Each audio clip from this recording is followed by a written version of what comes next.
अधिकृत उमेदवार ओमराजे निंबाळकर साहेब, या कार्यक्रमाला उपस्थित असणारे ज्ञानेश्वर तात्या पाटील साहेब, राष्ट्रवादी काँग्रेस पक्षाचे तालुक्याचे अध्यक्ष संदीप पाटील साहेब, काँग्रेसचे अध्यक्ष वाघमोडे साहेब, राष्ट्रवादी काँग्रेस पक्ष शरदचंद्रजी पवार साहेब गट, शिवसेना उद्धव बाळासाहेब ठाकरे गट, काँग्रेसचे सर्व कार्यकर्ते, व्यासपीठ उपस्थित असणारे समोर बसलेले शेतकरी बांधव, आपण उन्हात बसलेला ह्याची आम्हाला जाणीव आहे, त्यामुळे मी आपला जास्त वेळ या ठिकाणी घेणार नाही। 2-3 भाषणं आम्ही लांबवली कारण ओम दादाला यायला थोडा वेळ होता। माझ्यानंतर तात्या आणि तात्यानंतर प्रताप पाटील 2 मिनिटं थोडं बोलतील आणि मग तोपर्यंत ओम दादा येतील। त्यामुळं सुरुवातीला आपण उन्हात बसलेला त्याच्याबद्दल भान ठेवून माझं भाषण मी या ठिकाणी करणार आहे। राष्ट्रवादी काँग्रेस पक्ष, काँग्रेस आहे आणि शिवसेना या महाविकास आघाडीची सर्वात जमेची बाजू म्हणजे आपल्याकडे पवार साहेबांसारखं खंबीर नेतृत्व आहे, अनुभवी नेतृत्व आहे, जे 84 वर्षाचे असताना सुद्धा तरुणांना लाजवेल अशा पद्धतीनं महाराष्ट्राचा दौरा करतायत। उद्धव ठाकरे साहेब आजारी असताना सुद्धा पूर्ण महाराष्ट्र त्यांनी पिंजून काढलेला आहे। राहुलजी गांधी यांनी तर पूर्ण देश पायी चालत भारत जोडो यात्राच्या माध्यमातून त्यांनी या देशामध्ये दौरा केलेला आहे। आणि ह्या तिन्ही नेत्याबद्दल आज महाराष्ट्रामध्ये आणि देशामध्ये एक पॉझिटिव्ह वातावरण आहे। आजपर्यंत आपण म्हणत होतो की भाजपचं सरकार घालवलं पाहिजे हा आपला उद्देश होता, परंतु आज जिथं जिथं इलेक्शन झालेत महाराष्ट्रामध्ये तिथली आपण माहिती घेतली, परभणी असेल, विदर्भातले, तर महाविकास आघाडीचे या ठिकाणी जास्तीत जास्त खासदार निवडून येणार आहेत अशी परिस्थिती या ठिकाणी निर्माण झालेली आहे। महाराष्ट्रात नाही तर देशामध्ये इंडिया आघाडीचं सरकार ह्यावेळेस 100% आल्याशिवाय राहणार नाही असं वातावरण आज या ठिकाणी निर्माण झालेलं आहे। आणि हे करत असताना आपल्या मतदारसंघामध्ये विधानसभेच्या इलेक्शनच्या वेळेस एक वातावरण तयार करण्यात आलं की आम्ही या तालुक्याचा खूप मोठा विकास करणार आहे। गप्पा मारण्यात आल्या। हिंगणगावला तिथं बार्शी उपसा सिंचनचं पाणी जे बार्शी तालुक्यासाठी आहे, तिथली उपसा सिंचन योजना तिथल्या नेते मंडळींनी मंजूर करून घेतली होती, पूर्ण झालेली होती। ती योजना पूर्ण झाल्यानंतर नुसतं एखादं पोकलेन तिथं चालवून ते पाणी आम्ही हिंगणगावला आणलेलं आहे आणि उजनी धरणातलं पाणी आपण आपल्या मतदारसंघामध्ये आणलंय अशा पद्धतीचं वातावरण आपल्या मतदारसंघामध्ये तयार करण्यात आलं। हे हिंगणगावचं पाणी बघायला भूम, परांडा, वाशी तालुक्यातल्या गावागावामध्ये गाड्या पाठवण्यात आल्या, गाड्या भरून माणसं तिथं आणण्यात आली आणि त्यांना म्हणलं गेलं की बघा हे उजनीचं पाणी आम्ही आणलंय। परवा आम्ही तात्या सर्वजण हिंगणगावला गेलो होतो, त्या गावकऱ्यांना विचारलं की बाबा उजनीचं पाणी कुठं गेलं? ते म्हणाले इलेक्शन संपलं की पाणी गेलं। तुम्ही सुद्धा त्याची खात्री करा। अशा पद्धतीनं मतदारसंघातल्या लोकांना फसवण्याचं काम मागच्या काळामध्ये झालं। आता लोकसभेचे इलेक्शन सुरू झालं त्यावेळेस सुद्धा त्यांनी तोच फॉर्म्युला वापरला। उजनीचं न आलेलं पाणी दाखवण्यासाठी सोलापूर बॉर्डरवर आपल्या मतदारसंघातल्या सर्व लोकांना गाड्या भरून तिथं नेण्यात आलं।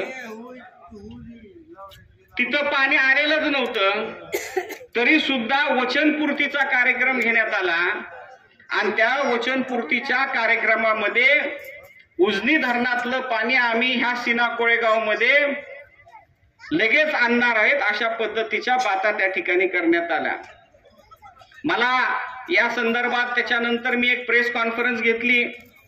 त्या प्रेस कॉन्फरन्स मध्ये मी कृष्णा मराठवाडा सिंचन योजना काय आहे हे डिटेलमध्ये त्या प्रेस कॉन्फरन्स मध्ये सांगितलंय. त्या खोलामध्ये जात नाही, परंतु त्यामधले नुसते 2 मुद्दे तुम्हाला सांगतो. मी त्या प्रेस कॉन्फरन्स मध्ये म्हटलं होतं की मागच्या काळामध्ये हे पाणी सीना कोळेगाव मध्ये जे येणार आहे त्या बोगद्याचं काम आपण 80% काम पूर्ण केलेलं होतं. 1 वर्षात ते पाणी आपल्या मतदारसंघात आलं असतं, परंतु आज 4.5 वर्ष झालं तरी हे पाणी आपल्या मतदारसंघामध्ये आलेलं नाही. आणि हे पाणी न येण्याचं कारण म्हणजे आपले निष्क्रिय पालकमंत्री. सुरुवातीच्या 2-2.5 वर्षामध्ये त्यांना मंत्रीपद नव्हतं म्हणून पुण्याला जाऊन बसले. आपल्या योजनेकडे त्यांनी कसलंच लक्ष दिलं नाही आणि म्हणून ही योजना आपली रखडली. आणि आज 4.5 वर्षानंतर सुद्धा ह्या पाण्याचा फायदा आपल्या मतदारसंघाला झालेला नाही. त्या भाषणामध्ये त्यांनी काय सांगितलं की ह्या योजनेला मी 11,500 कोटीचा निधी मंजूर करून घेतलेला आहे. मी त्या प्रेस कॉन्फरन्स मध्ये सांगितलेलं होतं की ह्या प्रकल्पाची किंमत 2,500 कोटी होती सुरुवातीला, मूळ प्रशासकीय मान्यता. त्यानंतर पहिली प्रशासकीय मान्यता जी झाली त्याच्यामध्ये 4,500-5 हजाराची ही योजना झाली. आणि मग 7 टीएमसी 21 टीएमसी पैकी फक्त 7 टीएमसी आपल्या मतदारसंघामध्ये पाणी आणण्याची परवानगी मिळाली. आपल्या मतदारसंघामध्ये ह्या योजनेचं 1,300 कोटी रुपयाचं काम झालं.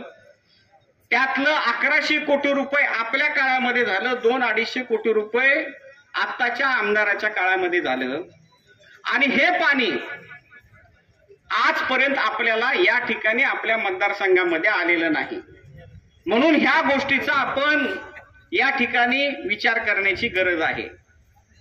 विरोधी पक्षाची भूमिका आम्ही तात्यांनी या ठिकाणी गेले 4 वर्ष आम्ही आमदार नसलो तरी लोकांच्या संपर्कात आहेत, सुखदुःखात आहेत.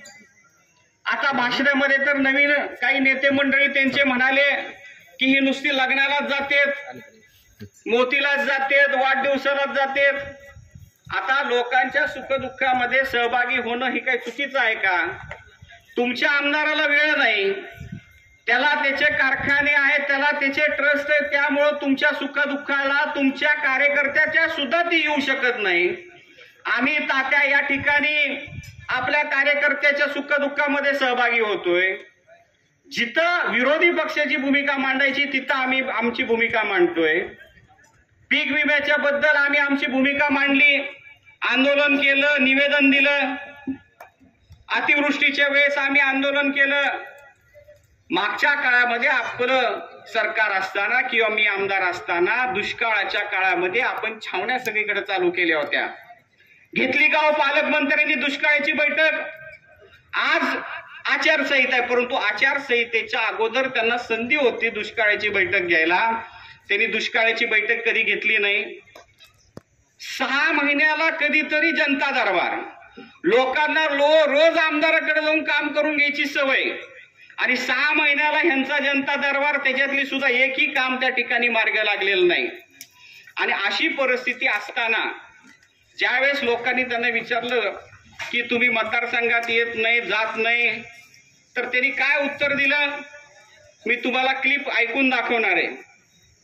त्यांनी काय सांगितलं की मी काही मतदारसंघात राहणं अपेक्षित नाही आणि रोज माझा चेहरा बघून माझा काय मुका घ्यायचा का म्हणाले. याची क्लिप इनामदार इथं नाही, मी तुम्हाला वाजवून दाखव. आम्हाला दिसत नाही आता माझा चेहरा बघून माझा काय मीडिया बघून माझा मुका घेऊन तुला काय सूट मिळणार आहे का? माझा चेहरा बघून माझा काय मीडिया बघून माझा मुका घेऊन तुला काय सूट मिळणार आहे का? आता माझा चेहरा बघून माझा काय मीडिया बघून माझा मुका घेऊन तुला काय सूट मिळणार आहे का?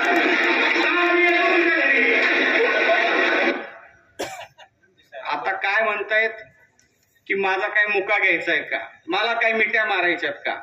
म्हणजे आपल्या मतदारसंघाने त्यांना ज्यांनी निवडून दिलेलं आहे त्यांना कमी लेखण्याचं काम त्यांनी केलेलं आहे आणि ह्याचा विचार आपण या ठिकाणी करायचा आहे.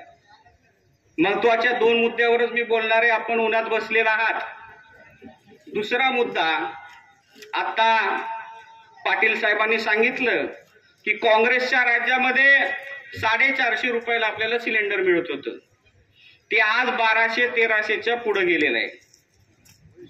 आपल्याला पेट्रोल 60-70 रुपयाला काँग्रेसच्या राज्यात मिळत होतं, ते आज 100 पार गेलेलं आहे. मग ह्या सरकारने हे भाव कमी करण्यासाठी काय केलं हे त्यांच्या लोकांनी सांगणं अपेक्षित आहे. परंतु आपले पालकमंत्री काय म्हणतायत, आपल्याकडे पेट्रोल 100 रुपयाला असलं म्हणून काय झालं, पाकिस्तानला तर आज 400 रुपयांनी पेट्रोल मिळते. आपल्या इथं पाकिस्तानला 200 रुपयांनी पाण्याची बाटली मिळते, अंड तिथं 100-150 रुपयाला मिळते पाकिस्तानमध्ये. ह्या पालकमंत्र्यांनी पाकिस्तानचे भाव आपल्याला सांगायचा काय संबंध, पाकिस्तानचा आपला संबंध काय? म्हणजे जोपर्यंत भारत देशामध्ये 400 रुपयेपर्यंत पेट्रोल जात नाही तोपर्यंत आपल्या देशामध्ये महागाई नाही असं त्यांना म्हणायचंय का? त्यांना पाकिस्तानचा पुळका एवढा का आलाय? आता ती जे बोललेले आहेत पाकिस्तानच्या बद्दल, ही माझ्या मनाचं नाही, त्यांच्या भाषणातूनच काढले, ती बी क्लिप 2 मिनिटात इथं वाजवतो. ज्या पाकिस्तानमध्ये पेट्रोलचा भाव 400 रुपये, 400 रुपये लिटर, पाण्याची बाटली आपली 1 लिटरचे 200 रुपयाला मिळते, अंडा आपल्याला 150 रुपयाला त्या ठिकाणी एक अंडा मिळतं. या पद्धतीची महागाई माझ्या भारतात आहे. म्हणजे आपल्या मतदारसंघातल्या लोकांच्या गरिबीची चेष्टा करण्याचं काम त्यांचं चालू आहे. शेवटचा मुद्दा घेतो आणि माझे भाषण संपवतो. मराठा आरक्षण आपल्या सर्वांचा अतिशय महत्वाचा विषय आहे. त्याच्यावर ओमदादांनी संसदेमध्ये भाषणं केलेली आहेत.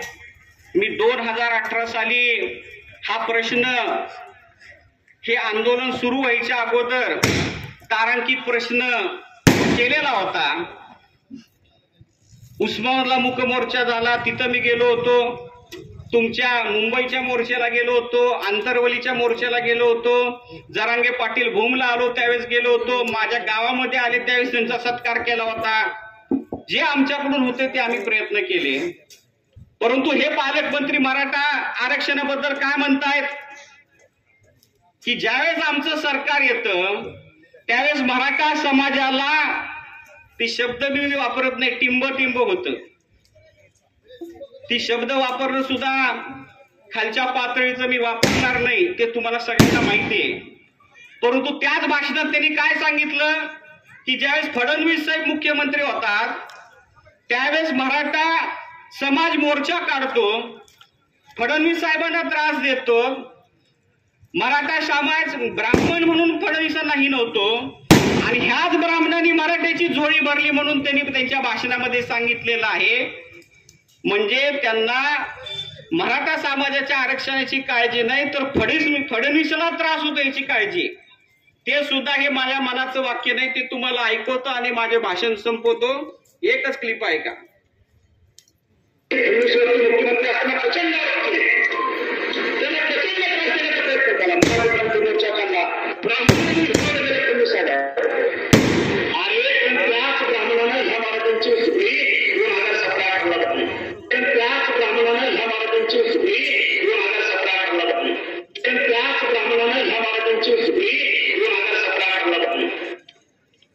आता सांगा, मराठा आरक्षणावर आपण सगळेजण एकत्रित प्रयत्न करतोय. आपण मुख्यमंत्री म्हणून फडणवीस साहेबांकडे जातोय, ते ब्राह्मण आहेत म्हणून जात नाही, इथं जाती धर्माचा विषय नाही. आणि तर ह्या सर्व गोष्टीचा आपण विचार करावा. 7 तारखेला आपण मशाल या चिन्हावर बटन दाबून मतदान करावं ही विनंती करतो आणि माझे 2 शब्द संपवतो. ह्याच्यानंतर तात्या बोलतील. ओमराजे आता या ठिकाणी येत आहेत. धन्यवाद.